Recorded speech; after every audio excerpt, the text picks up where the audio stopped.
Assalam alaykum wa rahmatullahi wa barakatuh. Le jour d'Arafat. Un jour où les cœurs tremblent et les âmes s'élèvent. Un jour où Allah se rapproche, où les cieux s'ouvrent, où les larmes ne sont plus faiblesse, mais langage entre le serviteur et son Seigneur. Abonnez-vous si vous êtes en quête de vérité, de lumière, et que votre cœur aspire à plus que ce monde. Premier, l'invocation du pardon. Astaghfirullah wa atubu ilayh. Il y a des jours qui effacent toute une vie. Le jour d'Arafat n'est pas un jour comme les autres. C'est un moment suspendu entre la terre et le ciel, où les larmes deviennent des prières et où les fautes anciennes trouvent enfin un chemin de retour vers la lumière. Ce jour-là, le prophète nous a rappelé une vérité bouleversante. Les péchés, tous les péchés, peuvent être effacés. Mais seulement si l'âme, elle, accepte de plier les genoux devant son Seigneur, pas avec arrogance, ni avec l'automatisme des formules apprises, mais avec un cœur qui tremble comme une feuille sous la pluie du regret. Ainsi, le Coran nous murmure « Et revenez repentant à votre Seigneur, et soumettez-vous à lui avant que le châtiment ne vous vienne et que vous ne soyez secourus. » Az-Zumar 39-54. Sur le mont Arafat, un vieil homme s'est écroulé, brisé, portant le fardeau invisible de décennies de silence spirituel. Il avait connu la gloire, le pouvoir, les applaudissements, mais au fond, son cœur n'avait jamais connu la paix. Ce jour-là, il leva les mains, pas avec éloquence, mais avec une seule phrase, un cri intérieur, « Ya Rab ». Je n'ai rien à te donner, sauf mes fautes. Et dans ce vide total, quelque chose s'est ouvert en lui. Il n'a pas entendu de voix, mais il a senti profondément que son Seigneur l'écoutait. C'est ça, le vrai istighfar. Pas seulement dire astaghfirullah 1000 fois, mais le dire une seule fois avec 1000 larmes, avec l'âme nue, avec l'orgueil abattu, avec l'espoir brûlant de ne pas être rejeté. Et toi? As-tu déjà demandé pardon avec un cœur qui saigne, non pas pour être soulagé, mais parce que tu as enfin compris ce que tu es sans Allah? Deuxième invocation de l'unicité. La ilaha illa Allah, wahdahu la sharka la. Il y a des mots qui ne sont pas seulement des mots, des sons qui traversent les cieux, des phrases qui ne résonnent pas uniquement dans les oreilles, mais qui secouent les montagnes intérieures. La ilaha illa Allah, wahdahu la sharka la. Ce n'est pas une formule, c'est une révolution intérieure. Le prophète nous a dit que c'est la meilleure invocation du jour d'Arafat. Pourquoi? Parce qu'en ce jour sacré, Allah appelle les cœurs à revenir à l'essence, reconnaître qu'il n'y a de divinité que lui, sans associé, sans rival, sans égal. Ces mots sont un renversement de l'ego. Ils détrônent les idoles invisibles, la vanité, l'argent, le moi-je, les attentes du monde.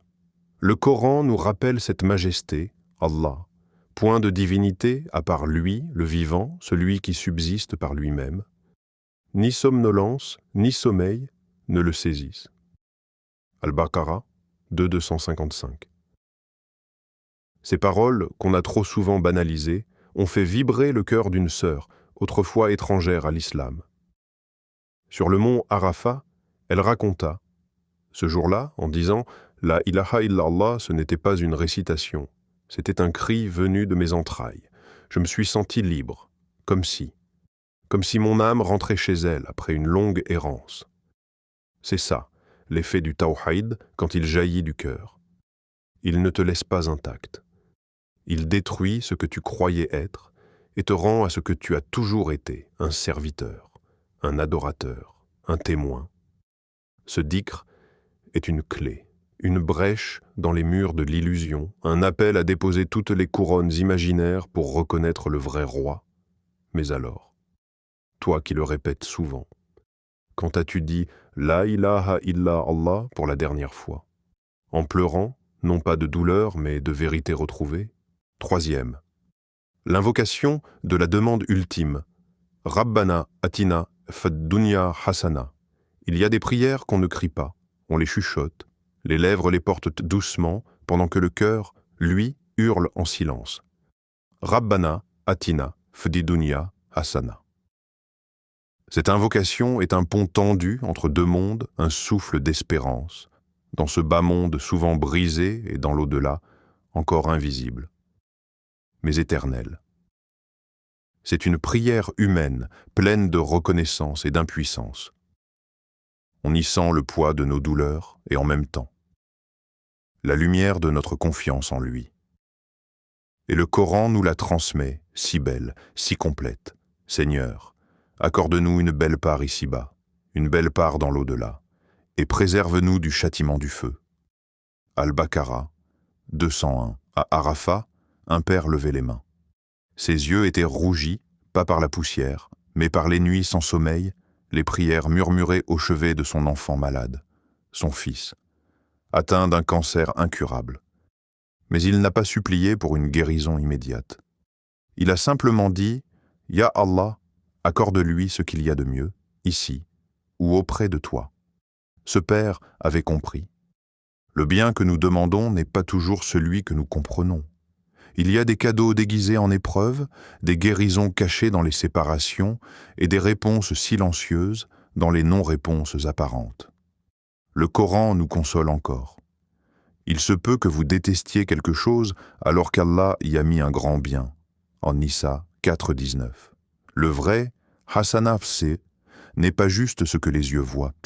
C'est ce que l'âme ressent quand elle est en paix avec le décret d'Allah, quand elle cesse de forcer et commence à faire confiance. Et toi, aujourd'hui, sais-tu vraiment ce que tu veux, ou es-tu prêt à poser tes désirs à ses pieds et dire « Ya Rab, donne-moi ce que mon cœur ne sait pas demander, mais que toi, tu sais qu'il me faut ». Le jour d'Arafat est un miroir. Il reflète qui tu es, mais surtout qui tu peux devenir.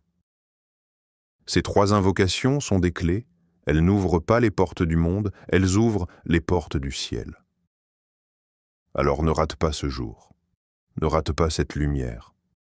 Ne rate pas ce que ton âme attend depuis toujours. Rappel final.